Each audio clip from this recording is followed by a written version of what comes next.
This is a circle jig for a bandsaw. I've got a scrap piece of material right here. I'm going to show you guys how this works up front and then go into some more details about it later. So I've got a piece of scrap 1/2-inch plywood here that I'd already cut a circle out of. I'm going to just make a little bit smaller diameter circle to show you guys how this works. So this piece goes over a 1/4-inch dowel. Just slides right over that.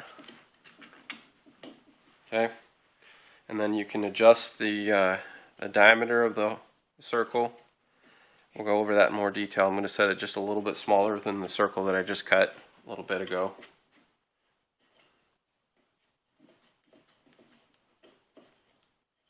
Okay.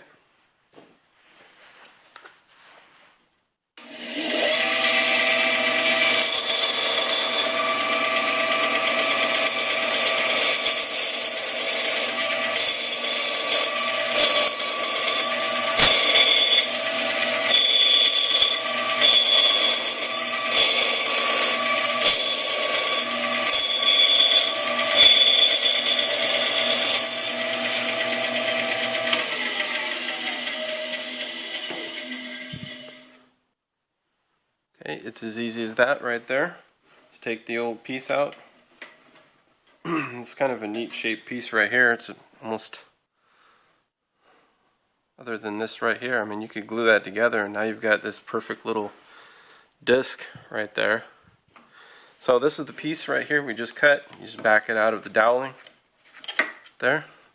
And yeah, I mean, it's pretty close to perfect. Okay, so let's talk about some of the details about this jig. So this piece over here is just for breakout. So this piece and this little piece right here, that's just to prevent breakout on the back side when you're cutting the circle. You can kind of see from this guy right here, maybe I can zoom in a little bit on that to see. I don't know how well it's going to show, but there's a little bit of breakout right there. Not much. This really helps over here to prevent the breakout, depending upon the material that you have. So back out a little bit here. Okay, yeah. So then you've got this slider part right here. This piece right here. And the 1/4-inch dowel, you know, that your piece slides over. It's this piece here is set into a dovetail on the base part of the jig, which is just 3/4-inch plywood. I cut the dovetail joint out of the table saw, which really worked pretty good. Although you have to clean up the inside a little bit with a wood chisel because you know, the table saw is just, you know, not quite as good as a router, but I find it's a lot quicker. We'll put it that way at least. And so yeah, so this thing slides back and forth, and that gives you your diameter of the circle. And then also, you know, there's and I'll show what this looks like in a minute, but there's a over travel stop right there. So what that does is it aligns the center of this dowel with the leading edge of the bandsaw. That's what you want to get a perfect circle. The very leading edge, you want to have that centered along the doweling right here. So this over travel stop sets that up perfectly each time. And another thing about this thing here is that there's a nut knob on the bottom side, which I'll show you in a minute, but you can tighten this up. This slider piece right there, I just tightened it up so it doesn't move. And then I'll show you, let me back this out here so I can show you some more stuff about this. So right there is a mark, and what you can do is just take your tape measure and set that mark to whatever distance you want, and that's going to be the radius of the circle. So you can adjust it to whatever you want. I decided not to put marks on this piece here because it's really just as easy and actually more accurate if you just come in here and set it like this. So that's the reason why I did that. Another detail with this is on the other side, you flip this thing over. What I've got here on this side, and I'm going to really have to zoom in on this for you guys to see this, here is right here. That's just a small screw that I screwed in from the bottom side of the slider. So just the tip of it is sticking up, and what that does is it will allow you to not have to drill all the way through with a 1/4 inch hole, you know, into your piece. Say you don't want that hole in the middle of your circle, you just want solid material. Well, you can get by with this. Just this little tiny little end of the screw, and what you do is you just kind of score the bottom side of your piece that you're working, rather than drill all the way through, and then you rest that score mark over the top of this and rotate it carefully around that. And yeah, I mean, by flipping this over, another thing with this jig, I'm going to zoom out here so you guys can see more about this, is that I had it originally like this, right? Well, that'll give you a radius, you know, of a certain size. You can back it out all the way to here. But if you want more, or a bigger circle, you flip it over, and now you've got all the way out to here with your dowel. So it gives you, I think I can get about, just with this little jig, I can get about, I think it's about a 40-inch circle, 40-inch diameter circle. And you could just make this slider piece really any size you want, you know, and just make as big a circle as you want. You will need some support out on the end over here, you know, if you get it too long. Okay, so show the back side of this thing. So there's that nut knob that I talked about. Let me slide this piece in here so you can see the whole thing. Okay, so this is the slider right here. There's the nut knob right there that you can tighten down onto the slider and lock it in place. It gives you, infinite amount of adjustments. You know, some of the other circle jigs, you know, they drill into the base part with the hole and then add a dowel to that, right? So that is very limited into how, you know, what kind of diameter you can get out of that jig, right? So this thing, you can just move that to whatever you need. And so that's one advantage with this idea. And really, yeah, this is just a nut knob here.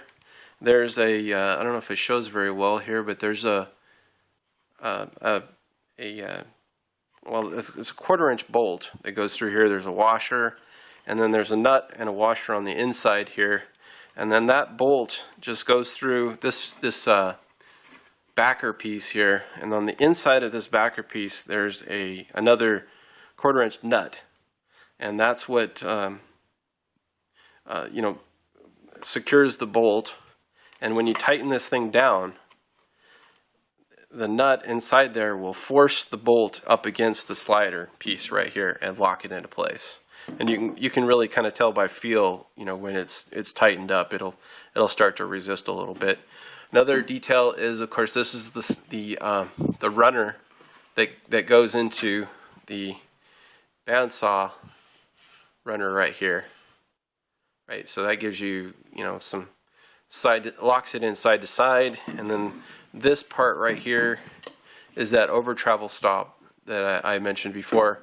That butts up against this right here and gives you that alignment between the doweling and the leading edge of the bandsaw we talked about. So another feature with this is that this piece right here, the breakout board over here on this side and the over travel stop are removable. I'm going to remove that real quick here.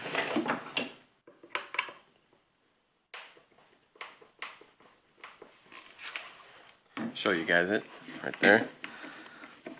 Just 2 screws that you take this piece out, and I'll show what the advantage of that is.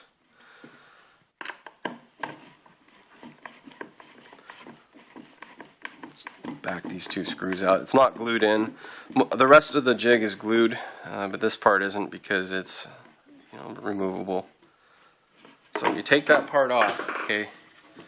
So you lose the breakout on one side of it over here on this side. You do lose that, but what you gain is the ability to slide this thing through all the way. And that's another feature that some of the circle jigs out there don't show. And the reason for that, why you'd want that, is when you want to cut a really small circle. Okay, like say you move this guy in so that your radius or your diameter is really small, right? There's, as you know, as you guys probably know, there's a limitation in the radius of a bandsaw blade, and it's a function of the thickness mostly. And so the thinner the blade, the tighter the bend rate, or the tighter the radius that you can cut. But say you don't want to change change your blade out, you don't have a blade or whatever. With this sort of setup here, you can kind of get around that, and I'll show the basic idea behind that on another scrap piece of wood that I have here. That I was just messing around with some other circles here, and I had this scrap piece right here that I already have a 1/4 inch drill in there. So you can slide that piece on there, and say we want to make a tighter circle. Now, I know, kind of with messing around with this, and that this right here is probably about the limit of the bend radius that you can get with the blade that I have installed in here. But I can move this forward. I can move the slider forward, and by not having the over travel stop on the jig, I can kind of work around that and actually get the thing cut. I'll show part of it. I'm not going to do all of it, but I'll show part of it.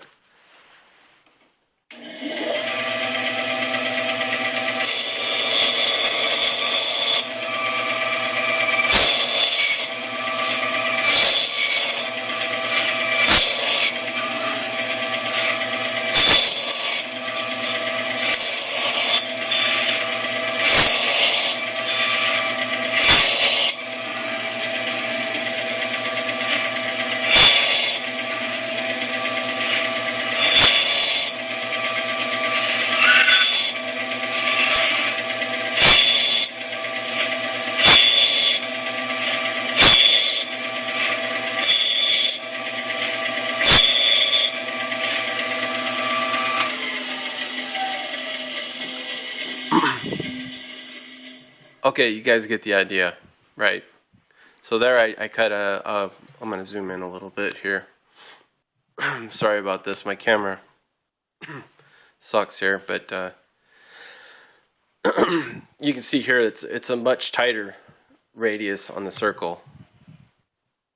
But I'm able to cut it because I can slide this thing through straight, right? I'm not actually turning it as I cut. I turn it first and then cut. Turn it first, cut. And what you'll end up doing is you'll rough the circle around, and you'll eventually get it close enough to where you can finish it off by actually circling it around, right? And then you'll end up with the perfect cut. Takes a bit longer, but it's a way that you can get these smaller diameter holes with the same bandsaw blade.